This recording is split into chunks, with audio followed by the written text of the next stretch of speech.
So remember when I said this? So I'm very excited to go forward with some new decks. Not these. These are going to be the end of these decks. I lied. Let me hear you scream! Let me see blood!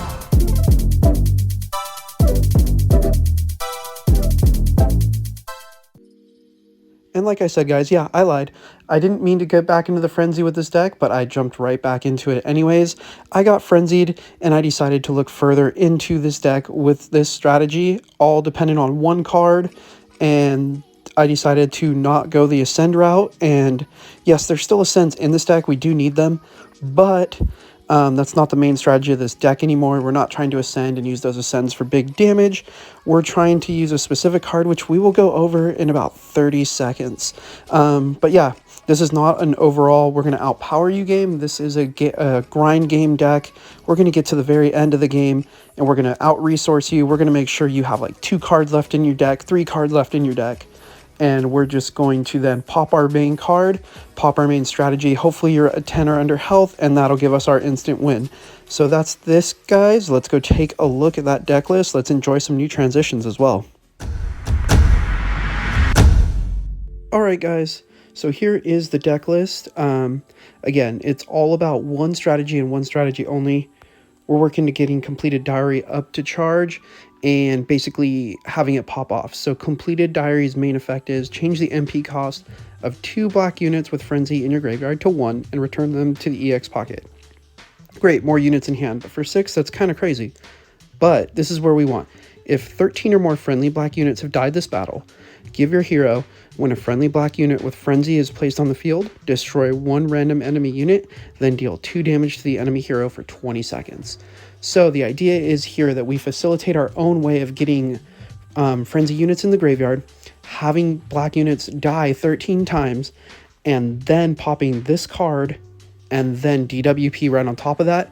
That's hopefully 3 frenzy units coming out of the graveyard to do 6 damage to the enemy hero and wipe their field. And then hopefully when we use completed diary, we get 2 ascends as well.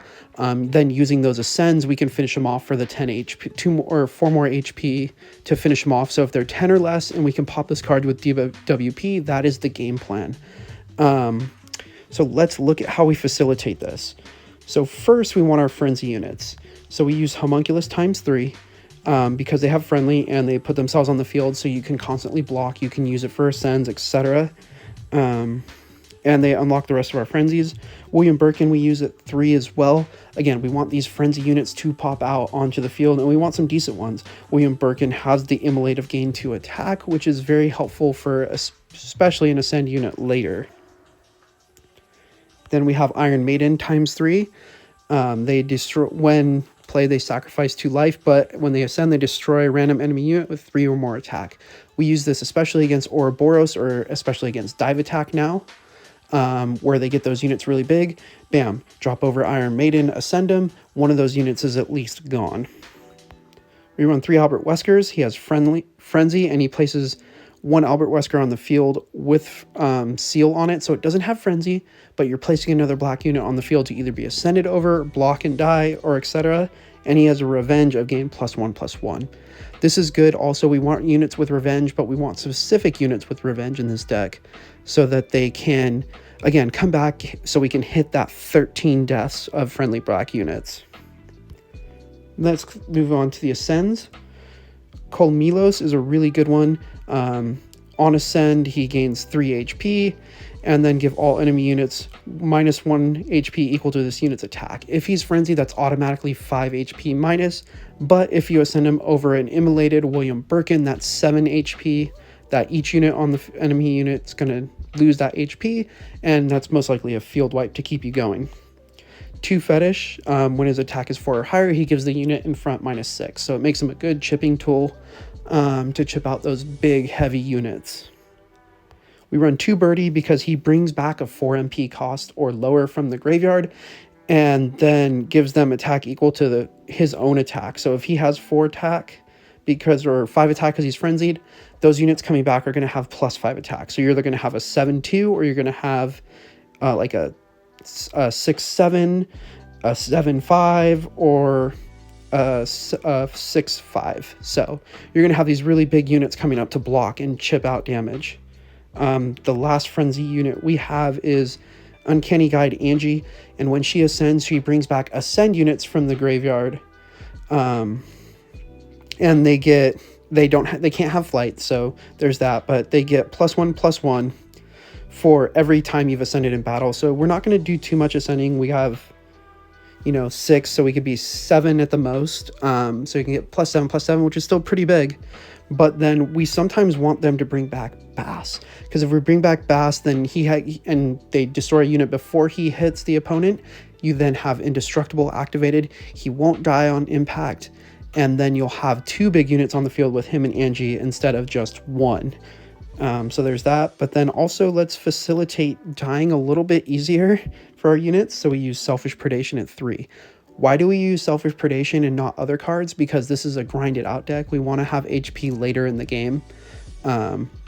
So getting 4 life back is huge. So we want that back, and we can remove units, then we can pop DWP, etc. The other way we get life back is Garna Golem, because when he's played, your hero gains 3 life. So right there between Selfish Predation and Garna Golem, before his revenge, you're at gaining 18 life back, which is really, really good. So you can really, really grind out this game. And then he also has revenge, so you can get more of those deaths, and they more health back, and it gets +2/+2 and spillover. So it becomes a really good unit to bring back.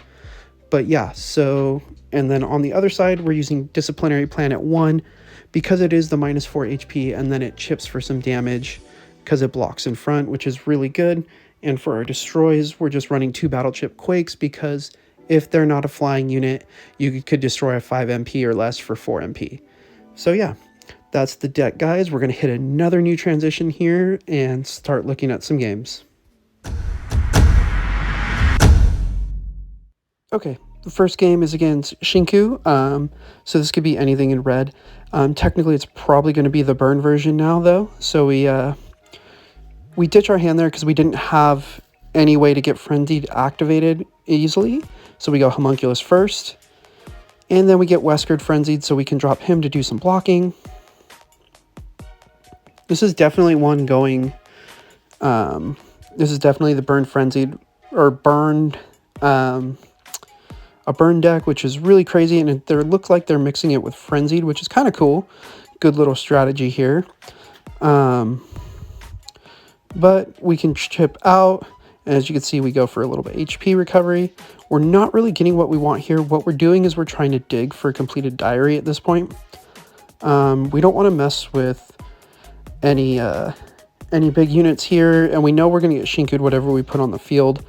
So my thought here is let's just exchange out. We can remove, but they help me save some MP here, which is really nice. Save 2 MP. It's nice to build up. And as you can see, we're still digging. We're still digging for a completed diary just to have it in hand so we can pop it off when we need it. And you'll see as I play this deck, I get very conservative with how I play things. And automatically they just go straight to that, but we're going to be able to block a little bit, and I get lucky there. The Homunculus goes on the bottom of the screen. It gets destroyed, pops itself up top after the damage, which then makes it so we can block out the unit. Got really lucky on that, but as you can see, Homunculus becomes pretty useful to help chip out. We're hitting those deaths. Garnet Golem keeps us alive, and we're going to chip here with a little bit of chip in there. And we have more. We have completed diary in hand, as you can see. So now we just kind of play it chill. We're just trying to get to specific points in the game here. He wants to do some burn. I'm going to get some HP back. And we're going to activate completed diary. We are ready to go. And we remove with that. He's going to chip. I should have waited here to get it out, but we just DWP anyways. And as you can see, we're now destroying things in the field. And we're starting to chip damage against him. We're back in this game. And now we can just wait it out here. Again, he Shinku's the first thing in sight. We get a good block. We get a removal. And we're pretty much free to go from here. They're low on MP, they're low on resources. And that's the game. Boom, first one, there we go. Next game, Temptation. Still a problem in this meta, even though it got nerfed. But let's see how we do. I decided to keep this hand because I can use the Homunculus twice. And I can load the field. If they remove him, so what? I don't really care at this point. Because it's just proccing my desk to get to completed diary. So as you can see, we're a little patient here. We're going to charge up some MP. We're going to have the Homunculus. We're going to use him again. We get Birkin, so we use him. And I'm not going to play that game with Proto Man coming out. We're going to use base to get out of there. They go for some damage. Cool. It's not going to do anything. They remove. Great. We want deaths. I don't care. And base is in the graveyard now, so if I happen to pull Angie, I can pull him out. So, again, you're going to see a grind game here. This is all just us getting prepared. I don't quite have the units. I want to get him frenzied, but I couldn't. And you can see they're starting to roll. But I'm just kind of taking it on the face.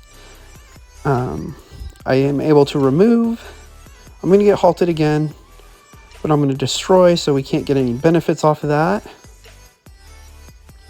They are hitting me for 3 up top, though. It does not look good for my health. So we're going here. I have a birdie ready. But I decided DWP here because I'm going to grind it out. I want to wait for things to happen here. I want to wait for that completed diary to get charged up, and I want to wait for the right moment. And that's the problem with this deck, is I kind of wait too long. And as you can see, I got birdied. It's got me back into this game a little bit, getting my butt kicked. But we're just going to roll with it here. And we're rolling with it. We're going to get back into this game slowly. So we're just waiting on what they're going to do. Of course, they go to Morgan. We have 1 HP left. I have to use completed diary here. I would like to use it later. But let's get back into this game. Let's ascend, or let's DWP. There goes Morgan. I didn't have enough in the graveyard, but I have Homunculus to get me through. I'm now fully charged up. We're going to get some HP back. We're going to try to survive in this game. So we get some HP back. Sweet. We're getting back in. We're down from, it was 27-1. Now it's 17-12. We're looking good. Here comes the halts. And here comes Angie. And we're going to go for a big brain move right here. So, Bass cannot be destroyed. I go for that, hoping they negate it, to waste their MP, to pull him across, and then hopefully he lands on a different part of the field, and he does. So that's the win. That was the big brain move. It was like, cool, you wasted your stuff. Ouroboros, another top deck in this meta, just because it doesn't stop coming at you. It's burning their resources. And it's like a go deck. They are such a late game deck. It's amazing to see how it survives by sacking so many cards. But we got a good hand to start. 2 Homunculus is nice. And again, we don't care. And we got completed diary in hand. We can wait till the end of the game to use this and just kind of work around it because we have some Weskers. We have some ways to chip out. We get rid of Orochi right away. We're not going to play with you today. We are not playing. They keep sending stuff to their graveyard. Keep coming back up. Probably going to destroy some units here and there. There's another Orochi. We're kind of stuck. But we're going to try to cycle through our hand a little bit here. Because we can block with these Weskers. Cool, we're blocking. We're blocking. Here comes another unit. Oh my god, they're just recycling out of the graveyard. This is not looking good. There goes that Orochi. Again, this is all a cycle game to us at this point. And the destroys keep coming. Everything keeps coming. Again, we are just waiting to get this completed diary off to get it perfectly at 13. We're not quite there yet, so we're going to keep that grind game going. As you can see, this deck can cycle. Here comes more destroyed units. Another Orochi. It looks bad for us, but no, we're going to chip. get out of there. And we're within striking distance, I would say here. But I want him to use his Ouroboros before I pull off completed diary. So I'm going to try to tank a little bit of damage here until I realize it's probably not going to work. So I'm just going to go for it. But I'm going to try to play it a little bit differently. I'm just going to try to drop those units real quick. Boom, good to go. We remove those units. He uses Ouroboros. And we're going to say goodbye to that unit as well because we have a Birkin in hand. We're going to try to get myself some space here. Again, see, this is why we use Selfish Predation later in the game. Gets us some health, gets us a way to drop a Wesker to get ourselves some field advantage. And this becomes a grind game at the end for who has the most resources to win this game. So, this is where things become interesting again. We're able to just barely grind out this stalemate we're going on here. And they're going to get more units. They're going to get destroyed. But luckily, we had DWP on standby to get the perfect block and the perfect exchanges to get out of this situation. So he can hit me up top. I have the advantage of hitting more. And there we go. That's the game. That's my games. Let's take a look at a conclusion. Alright guys, so here's the deck list again. Despair, Wail, and Frenzy. Very fun deck. I did not think I was going to come back to those day one decks and work on them, but I did, and I'm happy I did. This deck is very, very fun. Very, very exciting. Again, Frenzy is a very, very exciting mechanic. I have another black deck, believe it or not, coming in change form. As you guys know, if you've followed me since TEPPEN started, I do not play black very often, but when I find a deck that I like in black, we play it. So I have change form coming. It's very similar. So I've worked these Frenzy decks around the art, so there's little adjustments. Some of them are still the same, so a lot of the same cards, but we work the adjustments here and there to make it good. So stay tuned, guys. Like, subscribe, let me know what you think. Talk to you later.